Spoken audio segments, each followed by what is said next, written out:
Huh?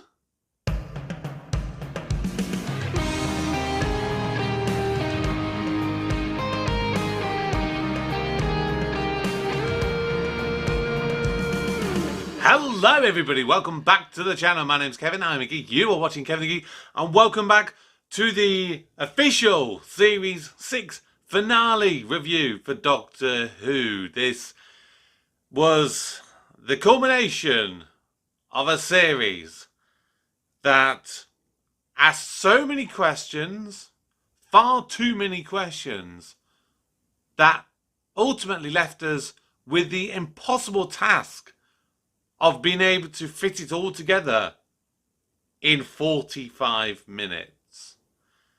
This, unfortunately, Stephen Moffat, a man who wrote so many of some of the best episodes in Russell T Davies' original run, that he just tied himself into so many knots into this series finale that it is difficult to argue with people when they say that this is the worst series finale of the show. Some people have argued it's even worse than the whole Timeless Children debacle, which of course I will talk and give my views on that in the future when I eventually get around to it. But for now, of course, we're talking about the wedding of River Song.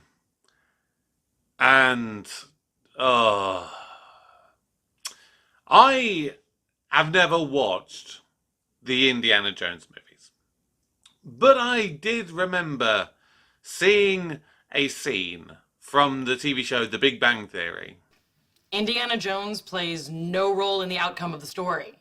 If he weren't in the film, it would turn out exactly the same. I feel that this episode is a little bit like that explanation for Indiana Jones. Nothing changed. Literally nothing changed. They had so many ideas, so many interesting thoughts, but it was a jumble of a mess.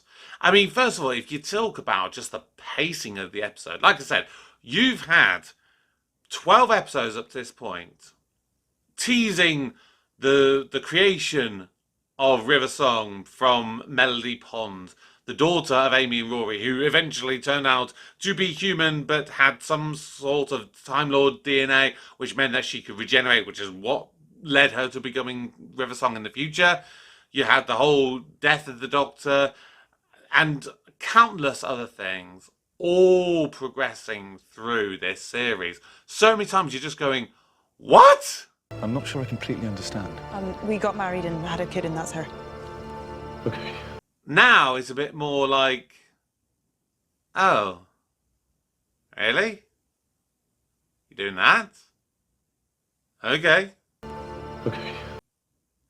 I mean, like I said, the pacing was so insanely rushed. But I wouldn't even just say that it was rushed, because you could say that you're given a good story over 45 minutes. In reality, they're telling the story in 20 minutes. The first 25 minutes or so of this episode was just effectively recapping everything that happened up to this point, everything that we'd already seen, everything that we already knew. So to get to that point where you're just going, right, now we're kind of actually getting into it. You're like, bloody hell, we're like halfway through the episode. We still haven't even really got started. I mean, don't get me wrong, there was some good visual stuff. I mean, I like the idea of this whole time all happening at once kind of thing. And, you know, seeing a Silurian with Winston Churchill, then you've got Charles Dickens, then you've got a Roman centurion waiting at a traffic light, you've got newspaper articles about the War of the Roses going into its second year. I mean, it was an interesting idea. The problem was, you kind of wanted just a whole episode just of that in of itself. You had to try and put so much into this that I just thought the ideas were not executed well throughout this episode. I mean, obviously, when River Song got first introduced, all the way back in Series 4. Who are you? Oh, for heaven's sake! Look at the pair of you.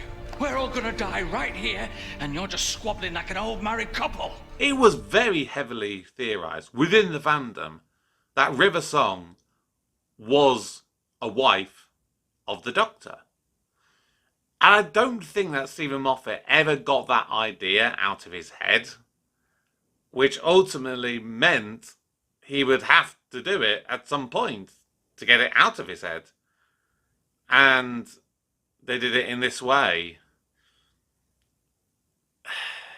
Yeah, it wasn't a good ending for me. Because again, you've basically whizzed through it with like 20 minutes. Then you've left another 5 minutes at the end just kind of understanding that the Doctor isn't actually dead after all. So you just crammed everything so much in that it just felt so underwhelming and just strategically, emotionally, a mess. Through and throughout this whole episode. I did like the reference to the real life passing of Nicholas Courtney, who played Brigadier Lethbridge Stewart in classical Doctor Who. Now, again, I've not actually seen anything of Classic Who that he's been in, apart from, I think he was in the 20th anniversary, the Five Doctors, which I watched once many years ago.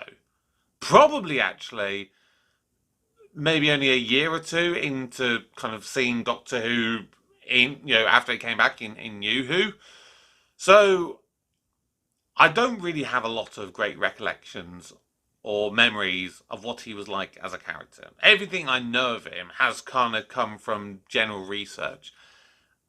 And he was as big of a character in the show, I would argue, as much as the Doctor is, as much as Sarah Jane was so heavily remembered. I think that it would have been remiss of the show in universe not to acknowledge the passing of the Brigadier as it happened in real life. And I think they'd always wanted to bring him back into Doctor Who, into the main show. And as I understand it, I believe he did appear in an episode of the Sarah Jane Adventures, a show of which I have so far only seen the first ever episode of, which is something I did last year as part of my 60th anniversary November month for Doctor Who. I did a reaction to the very first Sarah Jane Adventures episode. He, of course, wasn't in that one. But it was a really nice moment, and it felt touching. And every mention of the Brigadier that we've had in New Who, even though I've never really known the character, I've not seen the stuff with him in, I kind of feel something. And so it was a really nice moment. But the rest of the stuff leading up to that, I mean, the whole live chess thing, I mean, that supposedly came from Stephen Moffat thinking that chess is one of the most boring games in the world, and he wanted to make it exciting. But then you have a weird thing that you've got the guy that the Doctor's playing against seemingly being afraid of death because of this whole thing with the silence, yet at the same time, you're playing a game where literally you run the risk of killing yourself once you've moved the Queen 12 times, which basically means that you're either really contradicting your ideas of your fear of death, or you are the biggest, smarmiest, egocentric person that believes that they will never, ever, ever be beaten. Yeah, that was a weird character. And he seems to just come out of nowhere. River, in this, there was a scene where they did the whole bit where the Doctor gets killed by the lakeside, but then she sort of drains her energy pack so she doesn't actually end up killing the Doctor. That was weird. That was a really weird scene for two reasons. One, the fact that just emotionally, it didn't quite seem to add up, because you have that first bit where she's really emotional and really tearful. It's like, I don't want to kill you. I can't kill you. It's not right to kill you. Please, my love. Please, just run. Can't. Time can be rewritten. Don't you dare. But then the moment that she shoots him and she drains the energy pack, the tone in which she's talking to the doctor completely shifts. Like, it's not even like a gradual build up to being like really, really happy. It's just instantaneous. Well, I think I just drained my weapon systems. But this is fixed. This is a fixed point in time. Fixed points can be rewritten. That was just such a weird scene for me. Like, again, just watching it, I'm just like, this doesn't emotionally feel right. The other thing that didn't seem to fit for me is the fact that she's going on very clearly about saying, I'm not in control. It is the suit that is doing this. Which begs the question, why did they need River to be in the suit? Why? Like, in theory, the way that it is written seems to suggest that it could have been me in that suit. Because I'm not in control. It's me who's put in there. I am there giving it physical presence and physical form. But it is the suit that is programmed to lift up the arm and to shoot the doctor. So yeah, that was never explained. And the ending, I mean, I guess I thought the idea of the Doctor saving himself through the Tesselector, I never thought that at the time that I was originally watching this. I always thought it was going to turn out to be one of the flesh avatars, the gangers from the Almost People storyline. I thought it would have been that. But yeah, I wasn't expecting the Tesselector, which was a nice twist in and of itself. Because they introduced it, or rather reintroduced it into this story, seemingly that it was just like, yeah, they're there. But I still didn't twig that it would have been there. It should have been. It should have been clear and obvious to me, but it wasn't. The stuff in the pyramid with the silence was fine. It gave some explanation to the eye patches, or the eye drives as they were called. At least that made sense, because I was like, it's a bit of a weird design, have this weird metallic eye patch thing on them.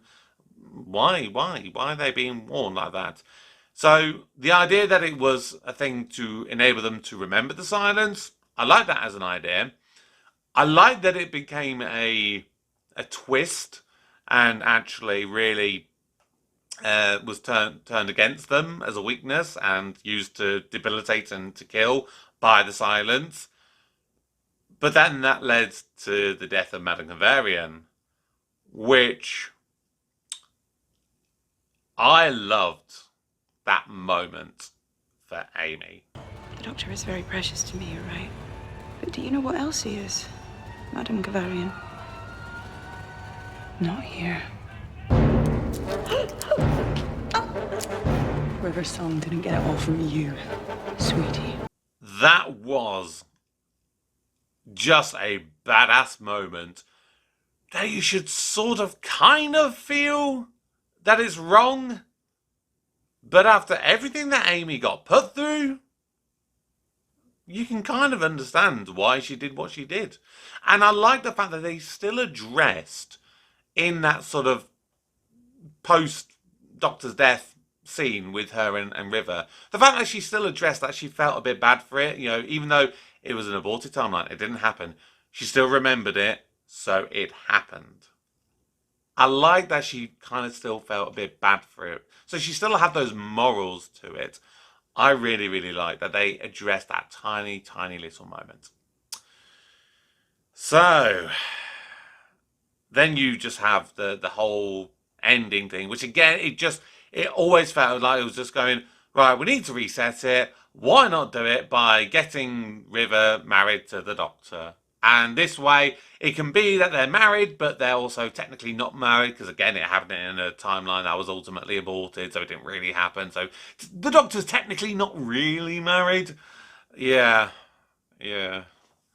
Because you know my feelings on the Doctor and romantic stuff with the companions, which yeah, River is a companion. Well, I guess some people may claim that she's a little bit more than a companion in reality.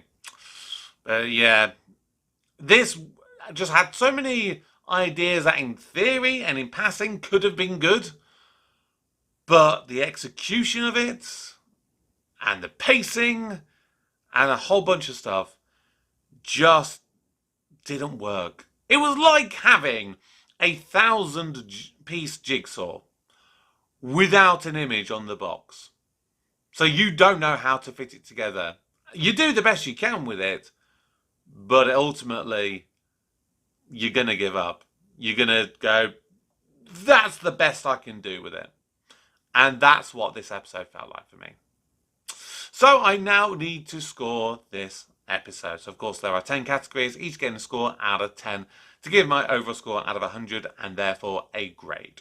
So this is what I have given to The Wedding of River Song.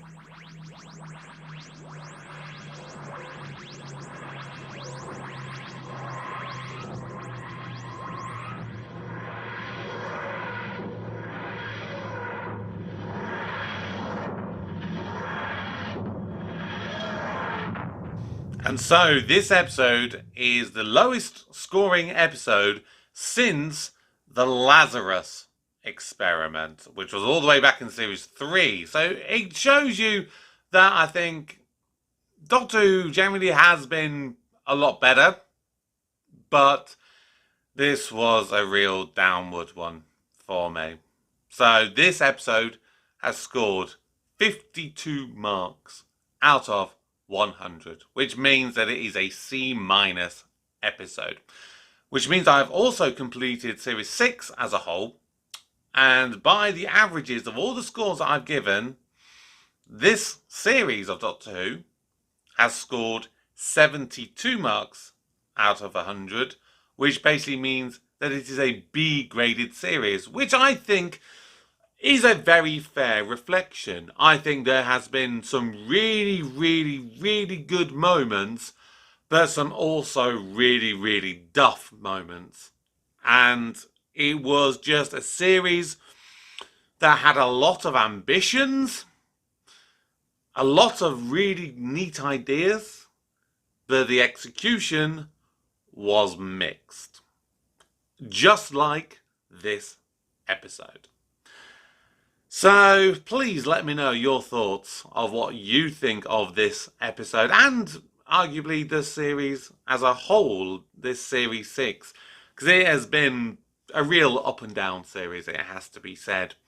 Now next week I am going to be moving on to a Christmas episode, which is of course the one that aired between series 6 and 7. Which is The Doctor, The Widow and The Wardrobe. The one which of course was a bit of a play on the Lion, the Witch and the Wardrobe books by C.S. Lewis, which is a story and a series of books that I absolutely love. I've only ever watched that Christmas episode once. I don't remember thinking that much of it. So it'll be interesting what my review will be of that. And then of course I need to move on to series 7, which I will get halfway through before I will have to pause for my own December Christmas month and then come back to the second half of series 7. Hopefully, if I can, I will try and find the time to do... well, actually, I think I'm scheduled, if I remember correctly. I'll just quickly look it up.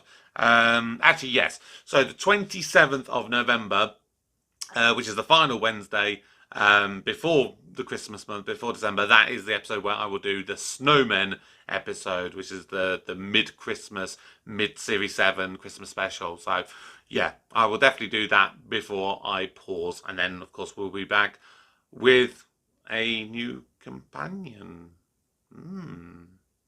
That's going to do it for today in this review of Doctor Who. Thank you so very much for joining me. For now, my name is Kevin. I am a geek. And you've been watching Kevin the Geek. Goodbye.